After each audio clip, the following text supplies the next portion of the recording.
Let us open our Bible on Psalms 37, verse 37. Praise the Lord. Mark the perfect man and behold the upright, for the end of that man is peace. Yan. Praise the Lord. So, ang Diyos ay nagpahintulot na magkaroon tayo ng mga markers para yun ang ating tingnan at yun ang ating tandaan para hindi tayo magkamali, para hindi tayo masasala.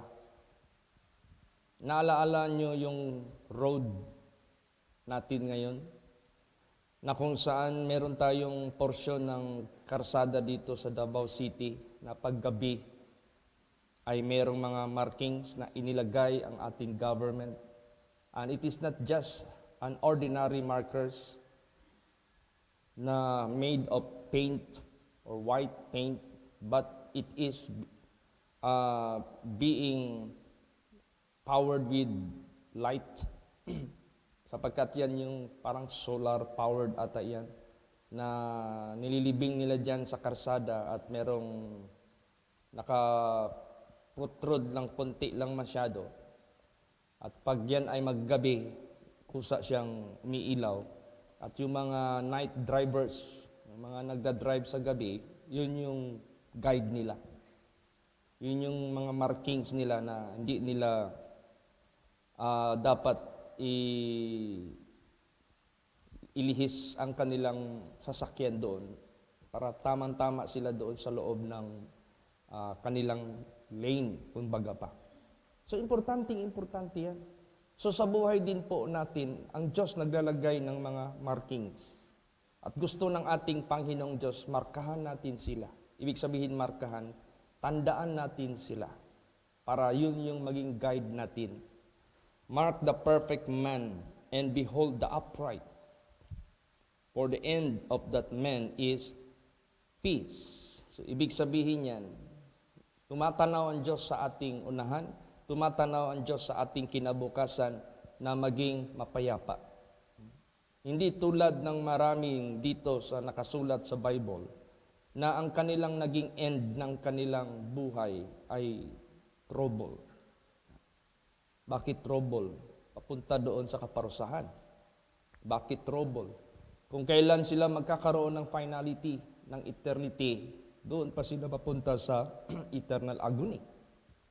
So therefore, tinitingnan ng Diyos yung end natin, yung finality ng ating eternal destiny. Kaya gusto mong peace, gusto mong payapa, hindi ka magkakaproblema, then markahan mo yung perfect man. May example tayo dito na nakasulat sa Bible. Basa Job 1 verse 1. Praise the Lord. There was a man in the land of Uz, whose name was Job, and that man was perfect and upright, and one that feared God and eschewed evil. So, sadya talagang ni-record at pinasulat talaga ng Diyos itong buhay ni Job. Sapagkat napakahalaga ng kanyang buhay na gawing ehemplo ng ating Panginoong Diyos. There was a man in the land of Uz, whose name was Job, and that man was perfect and upright, and one that feared God and eschewed evil. Reminder lang sa kasaysayan ni Job, hindi basta-basta ang pagsubok na dumating sa kanyang buhay. Dahil siya'y pinagmamalaki ng Diyos na perfect man, at ito na si Satanas lumapit. Sabi niya, yan, anak mo si Job, perfect lang yan. Nagsiserve lang yan sa'yo, nag-worship lang yan sa'yo dahil mayaman. Dahil maraming mga hayop na alaga, merong mga anak at asawa na taglay niya. Pero sabihin ko sa iyo, kunan mo yan ng ari-arian, he will curse face to face. I-curse kanya harapan. So, nagkaroon ngayon ng negosasyon ang Diyos at yung diablo. Sabi ng Diyos, to prove that Job is perfect. Sige, paintulutan kita, huwag mo lang galawin yung buhay niya. Yun, ang grabing pagsubok dumating sa kanyang buhay. Namatay yung mga anak niya, nawala yung mga hayop niya, hanggang lastly, inatake siya ng sakit sa kanyang flesh, hanggang nagkaroon siya ng mga uod sa katawan. Pero ganun pa man, hindi pa rin. Nagkasala si Job. Sabi ng kanyang asawa, Job, curse God. Sumpain mo na yung Diyos mo. At mamatay ka na. Sabi ni Job, will you accept good things from God? Not to accept even evil? And neither Job sinned in his mouth. Alam niyo anong ginawa ng Diyos? Bakit peace ang end ni Job? Dahil lalo siyang pinagpala ng Diyos. Basahin natin Job 42:12 hanggang 17. Praise the Lord. So the Lord blessed the latter end of Job more than his beginning, for he had 14,000 sheep and 6,000 camels, and 1,000 yoke of oxen, and 1,000 she-asses. He had also 7 sons and 3 daughters. And he called the name of the first Jemimah, and the name of the second Keziah, and the name of the third Karen Hapuch. And in all the land were no women found so fair as the daughters of Job, and their father gave them inheritance among their brethren. After this lived Job 140 years, and saw his sons and his sons' sons, even 4 generations. So Job died being old and full of age, Yan. of days. Praise the Lord. Di ba yung end ni Job, maganda? Hindi siya nagkasala sa Diyos. Meaning to say, his name is written in the book of life. Dito naman sa sanglibutang ito, he was blessed by God.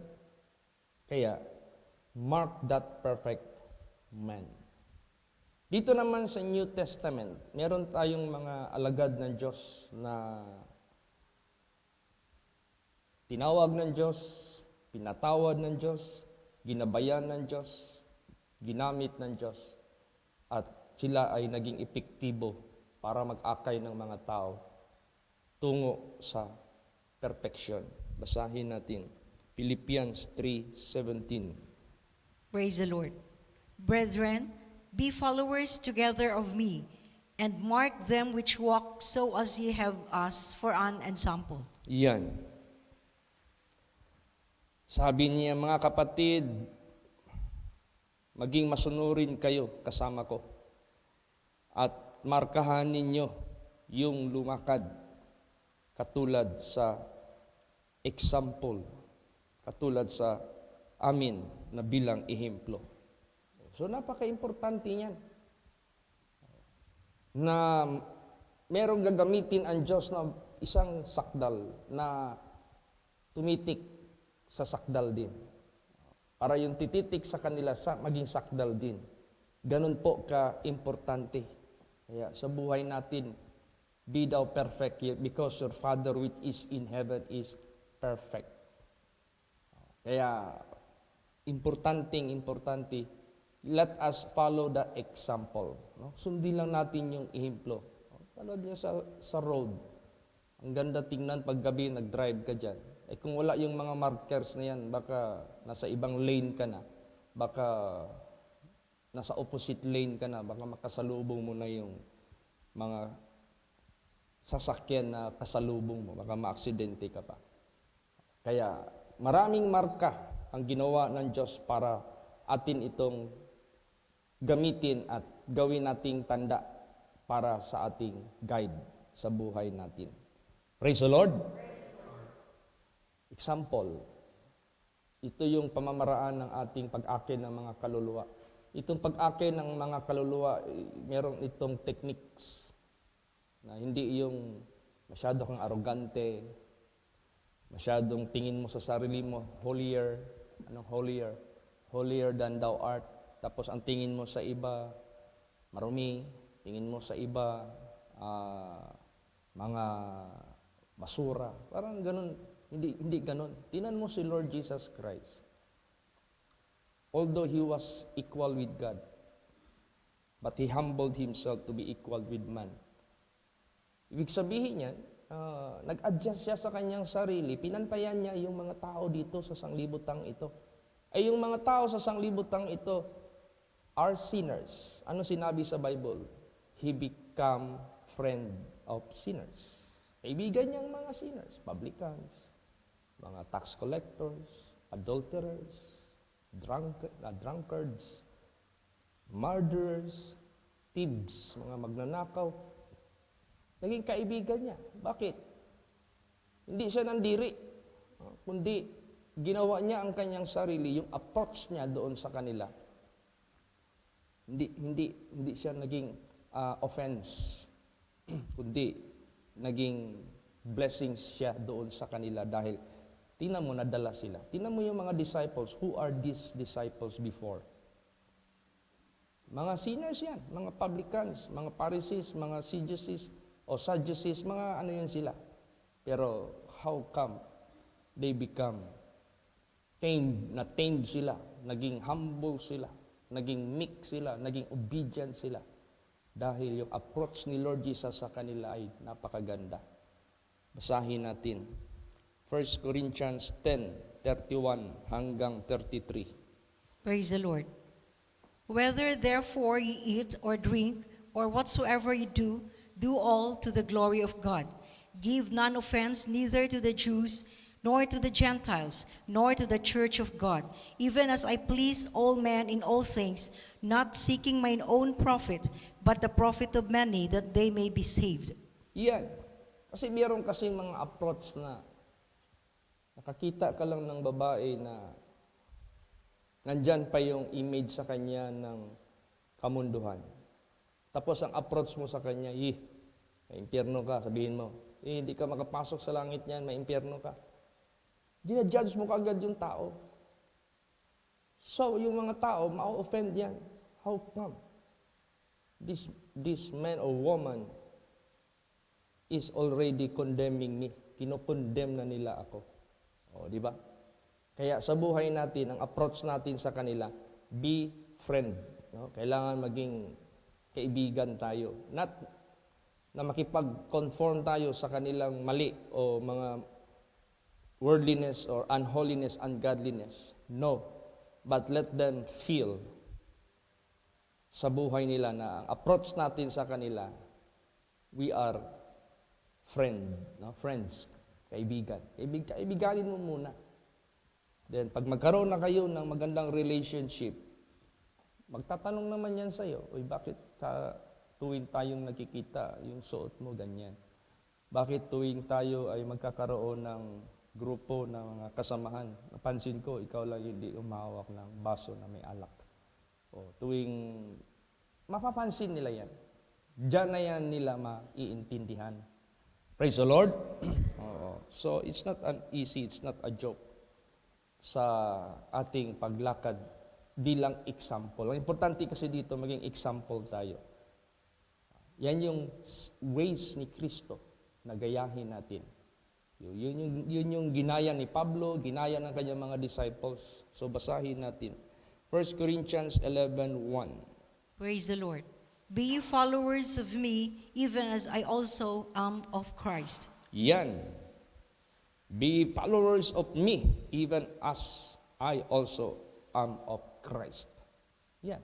Sundin natin yung mga tao na nakikita natin sumusunod kay Kristo Jesus.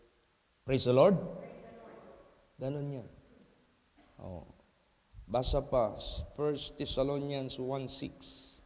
Praise the Lord. And ye became followers of us and of the Lord, having received the word in much affliction and joy of the Holy Ghost. Yan. Followers of Jesus Christ, but be followers of them not only in joy, but even in affliction. Kailangan kung followers man tayo kay Kristo at sa lahat ng mga followers ni Jesus Christ, Hindi kay followers lang tayo sa kasayahan, kundi followers din tayo even in afflictions. No, may mga persecutions, followers pa rin. Huwag kang matinag. Ganon talaga, sumusunod kay Kristo Jesus, meron talagang afflictions na dadanasin sa kanilang buhay. So, ganon po ka-importante sa buhay natin. Gusto ni Lord Jesus Christ, kung lumakad man tayo sa 1,000 taon ito, ang tularan natin yung mga perfect man. Huwag kang gumaya doon sa mga mali. Huwag kang gumaya doon sa mga naglapastangan. Huwag. Be followers of them who are perfect by the grace of God. Praise the Lord. Kaya nung nasa Manila na ako, na-assign ako when I was yet hindi pa masyadong matanda o matured. Nasa first assignment ko, I was 20 years old. 20. So, murang-mura pa, kumbaga pa. Nasanay akong kasama lagi ang mga brethren, mga kapatiran. Ayan, ka-close ko yan, sina Pastor Dodong, Brad Bernard. Yan yung mga close ko masyado sa aking paglilingkod. Yung mga ibang mga young people pa. Ibigla akong napaalis doon sa papuntang Manila, napakalayo. Kaya ang ginawa ko, para hindi ako maboring, yung mga characters dito sa Bible na may mga paninindigan, sila yung laging binabasa ko at lagi kong dinidevelop sa isip ko na how I wish to be like them, how I wish to be together with them sa kanilang panindigan. Ay yun. May mga pagsubok na similar sa kanilang pagsubok. Sila ang naalaala ko. Sila yung na-apply ko. Sila yung naging modelo sa buhay ko. So sila yung nasunod sa buhay ko. Yung epekto na nangyari sa buhay nila, naging epekto rin sa buhay ko. Praise the Lord. Kung si Joseph, hindi niya akalain nung na-promote siya, package, binigyan siya ng kabiyak sa buhay na anak ng pari. Praise the Lord.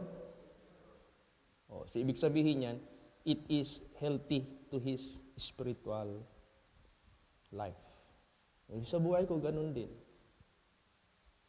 Binigyan ako ni Jesus Christ na kabiyak sa buhay ko, anak pa ng alagad, si Pastor Samuel Algabre. Kasi yung buhay ni Joseph, may nagtukso sa kanya na asawa ng sundalo. Ganon din sa buhay ko sa Manila. Nung na-assign ako, meron ding asawa ng sundalo na nagpakita ng hindi magandang motibo. Naalala ko si Jose. Praise the Lord. I remember Joseph. Sabi ko, Lord, maganda pala yung mga perfect man, markahan namin. Kaya, hindi sa pagmamayabang, my first kiss to my wife was during our wedding. First kiss talaga. Ibig sabihin yan, I avoid to commit lustful, lasciviousness, or the thing that will lead you to fornication or to any lustful actions. Bakit? Naging companion ko yung mga mitakot sa Diyos sa Bible. Praise the Lord. Naging companion ko sila. Naging kaibigan ko sila. Sila yung minarkahan ko ng husto. Sila yung perfect man na nakasulat sa Bible na whose end is peace. Anong peace? Maganda. Because God blessed them. God make them blessings to all, to many people. Kaya ganoon din sa buhay natin. Basahin pa natin 1 Corinthians 4:1 hanggang 8. Praise the Lord. Furthermore, then we beseech you, brethren, and exhort you by the Lord Jesus, that as ye have received of us how ye ought to walk, and to please God, so ye would abound more and more. For ye know what commandment we gave you by the Lord Jesus. For this is the will of God, even your sanctification, that ye should abstain from fornication, that every one of you should know how to possess his vessel in sanctification and honor, not in the lust of concupiscence, even as the Gentiles which know not God, that no man go beyond and defraud his brother in any matter, because that the Lord is the avenger of all such, as we also have forewarned you and testified. For God hath not called us unto uncleanness, but unto holiness. He therefore that despiseth not man, but God, who hath also given unto us his Holy Spirit. Ayan. Tinuturuan tayo how to walk to please God and abound more and more. Praise the Lord. Ganon. Tinuruan tayo how to walk to please God and to abound more and more. For God hath not called us unto uncleanness, but unto holiness.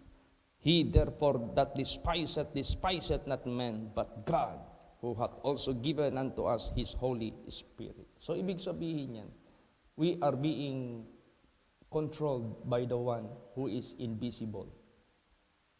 Kung wala kang faith sa Kanya, wala kang fear of God, baka maya-maya matukso kang gumawa ng something na hindi maganda dahil yung isip mo, wala nakakita, wala nakakaalam. Sino pala yung nasa above mo? Sino pala yung nasa itaas mo?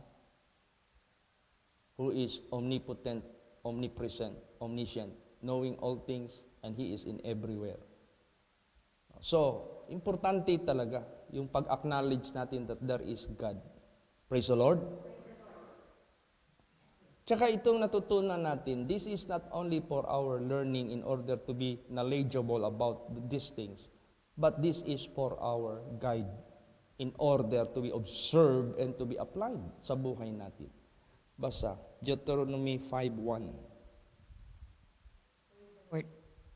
And Moses called all Israel and said unto them, Hear, O Israel, the statutes and judgments, which I speak in your ears this day, that ye may learn them and keep and do them. Yan. Tingnan mo yung tatlo na yan.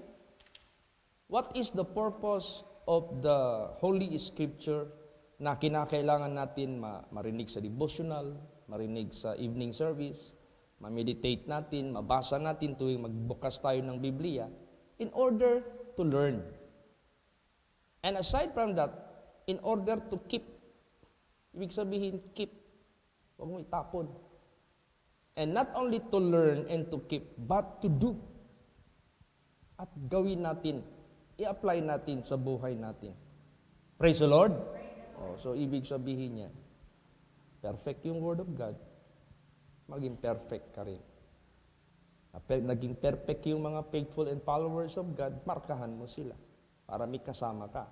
Hindi kay hahanap ka ng taong gumawa ng kasalanan, pagkatapos sabihin mo, siya nga gumawa ng kasalanan, ako pa, hindi. Di ba? So ibig sabihin yan, ang minamarkahan mo yung gumagawa ng kasalanan para sundin mo sila. That's wrong. Kasi tinatago ni Satanas yung consequence na nangyari na masama sa kanila. Afterwards, malaman mo na lang if you are already there. Wala na. Kaya sa buhay natin, mark the perfect man. Praise the Lord. Last verse, Philippians 4:9. Praise the Lord. Those things which ye have both learned and received and heard and seen in me, do, and the God of peace shall be with you. Yan. Those things which ye have both learned and received and heard and seen in me. Ang dami nito. Natutunan mo, natanggap mo, narinig mo, nakita mo sa akin, gawin. And the God of peace shall be with you. So, sino ito? Dapat ikaw ito. Para sa ibang tao. Sino ito? Dapat tayo ito. Para sundin ng mga tao. Praise the Lord. Yan ang gusto ng ating Panginoong Diyos. So, to God be the glory. Salamat tayo sa ating Panginoong Diyos. Na mabilang tayo katulad sa mga perfect men.